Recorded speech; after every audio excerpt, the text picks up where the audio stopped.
So now inflation is a huge problem. See, inflation was the government's solution to the problem until inflation has now become the problem. And so inflation is going to get much worse.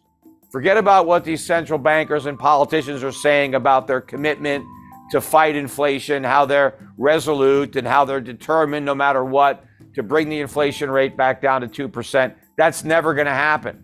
We're going to see 20% inflation before we see 2% inflation. And this pretend war against inflation is going to come to an end soon. And the central banks are going to surrender and inflation is going to win. Look, we've already seen the first central bank capitulate and wave the white flag, and that was the Bank of England.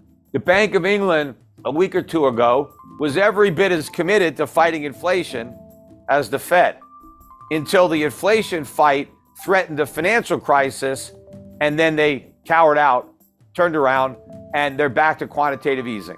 They went from quantitative tightening to open-ended quantitative easing. In fact, the Bank of England said, we're going to print as many pounds as we have to. We're going to keep on buying gilts. We're not going to let interest rates go up. They have to let interest rates go up. If you want to fight inflation, you got to let interest rates go up. But the other thing you have to do to fight inflation is to make government spending go down, because government spending is the source of that inflation. Governments are running deficits, and the central banks are monetizing those deficits by creating inflation. Governments are actually funding themselves through inflation. When you have a budget deficit, you're not getting government for free. Every nickel that the government spends has to be paid for by the citizens. And if they don't pay for it with a tax, then how are they paying for it? Through inflation. So when prices go up, that's the tax that you're paying for all these government programs. And so if the government wants to get rid of inflation, well, then it has to get rid of those programs, or it has to raise taxes to finance those programs. And that's not happening. That's not happening anywhere. Nowhere in the world, despite all these governments that claim they want to fight inflation, no government is actually doing it. Nobody is cutting spending. In fact, in the UK, they cut taxes. Well, when you cut taxes, you increase the inflation tax. So the British were claiming that they wanted to fight inflation, while at the same time creating even more of it. That is the problem. But the same thing is going to happen to the Federal Reserve in the United States. You cannot raise interest rates without creating a financial crisis. The financial crisis we had in 2008 was a result of a normalization of interest rates. It wasn't simply a subprime problem. The reason subprime was the problem was because it was debt. People borrowed money and they couldn't pay it back. Why were they able to borrow the money? Because it was cheap. The Fed lowered interest rates to 1%. They created a housing bubble. Housing prices went up. People borrowed money against those inflated property values. They borrowed money with artificially low interest rates. And when interest rates went up, property prices went down. People didn't want to pay their mortgages. You get a financial crisis because now the banks didn't get their money back. They loaned all this money out. They didn't get it back. That was why we had a crisis. Well, today we have much more debt than we had in 2008. We had 0% interest rates for almost 10 years. Think about all the debt that was taken on during those 10 years by not only the government, corporations, private citizens. Do you think they can repay that debt when rates normalize? Of course not.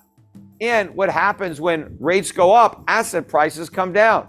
It's like the other side of a seesaw. The lower interest rates are, the more expensive stocks are, the more expensive real estate is. But as interest rates go up, those prices come down because it's all a function of interest rates. So if I borrowed a bunch of money to buy a house and now the house goes down, I have no equity and my mortgage payments are up, I'm mailing in the keys. But you have all these companies in America that have been losing money. In fact, in 2021, it was a record year in America for money-losing companies going public.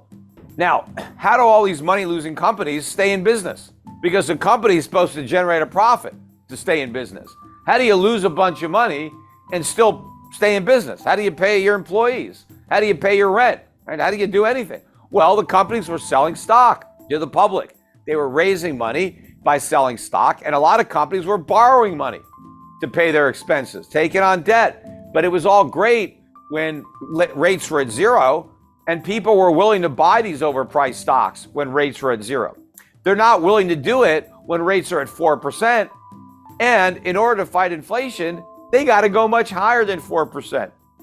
Despite the rate increases, federal funds rate in the United States right now is about 3.25% to 3.5%.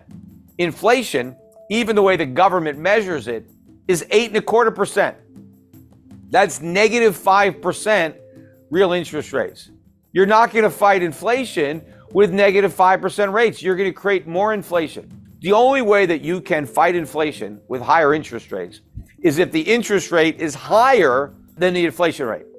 And it can't just be a little bit higher. It's got to be meaningfully higher.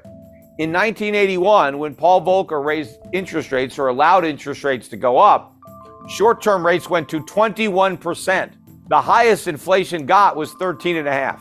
So that's what it took. People had real interest rates.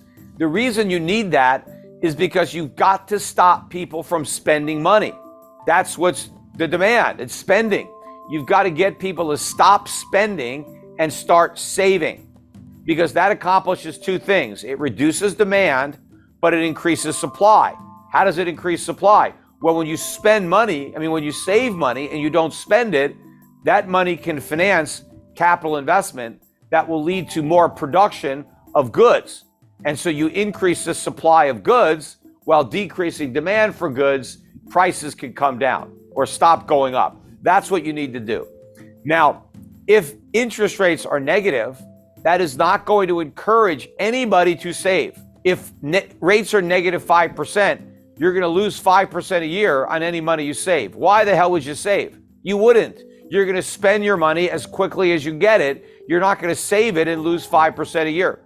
Now, if the Federal Reserve raised interest rates up to, let's say, 10% or 15%, then you might save your money. Hell, I could put my money in the bank and earn 15%. I'm not going to spend it. Even if inflation is 8%, I'm still 7% ahead. I'm going to save my money. I'm going to earn all that interest. I'm going to spend my money in the future, because then I'm going to be able to spend the interest that I earned on my money. That's what the Federal Reserve needs to do. But they're not doing that. Also, we are running $2 trillion a year deficits in the United States. Where's the money coming from? It's coming from the Federal Reserve, or it was. There's no other source, because if the Federal Reserve isn't going to print all that money, then the private sector is going to have to buy all those treasuries. But the private sector doesn't want those treasuries. Foreign central banks don't want those treasuries. They need to sell the treasuries they've already got. They don't need to buy any more. There is no way to finance these deficits, so the government has to cut spending. But they haven't cut any spending. In fact, if you look at the Inflation Reduction Act, that was a spending bill. They increased spending to fight inflation. How are you supposed to do that? It's the spending that is the source of the inflation, because the spending is being monetized by the central bank. So instead of fighting inflation, they created additional inflation. Instead of putting out the fire, they poured gasoline on the fire and just pretended that they were going to put it out. But everything we're doing, we're forgiving student loans. In fact, we told people that have student loans, you don't have to pay those loans. Just go out and spend the money on other stuff.